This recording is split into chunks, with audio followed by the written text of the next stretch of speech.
সবজি চারার গ্রাম হিসেবে পরিচিতি পেয়েছে যশোরের আব্দুলপুর। বিশেষ ব্যবস্থার প্রতি মৌসুমে প্রায় ৩০ কোটি চারা উৎপাদন করেন কৃষকরা, যার বাজার মূল্য প্রায় ২৫ কোটি টাকা। মানসম্মত চারা হওয়ায় এর সুনাম ছড়িয়েছে দেশের বিভিন্ন জেলার প্রত্যন্ত অঞ্চলেও। এসব চারা ছড়িয়ে পড়েছে সারা দেশে। চাষিদের সহায়তা করছে কৃষি বিভাগ। স্বাধীন মোহাম্মদ আবদুল্লাহর প্রতিবেদন, জানাচ্ছেন মাহমুদ আক্তার। শীতকালীন সবজি নয়, সবজির বিভিন্ন চারা চাষ করছেন যশোরের আব্দুলপুরের কয়েকশো কৃষক। রাস্তার দুপাশে শত শত পলিথিনে ঢাকা রয়েছে সবজির বীজতলা। প্রতি বছর শীতের মৌসুমে বিশেষ ব্যবস্থায় বীজতলা প্রস্তুত করে বাঁধাকপি, ফুলকপি, ব্রোকলি, বিটকপি, শালগম, টমেটো, বেগুন সহ বিভিন্ন সবজির বীজ বপন করেন এই গ্রামের কয়েকশো কৃষক।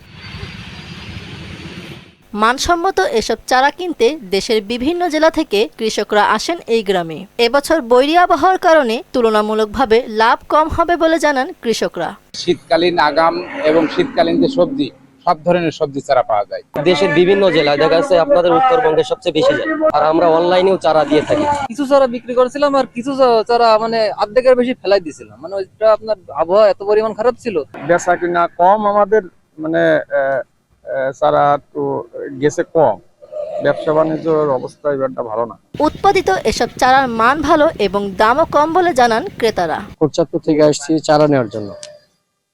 এখানে আসছি, অনেক ভালো মানসম্পন্ন চারা এখানে পাওয়া যায়, যা বলে সেটাই দেয়।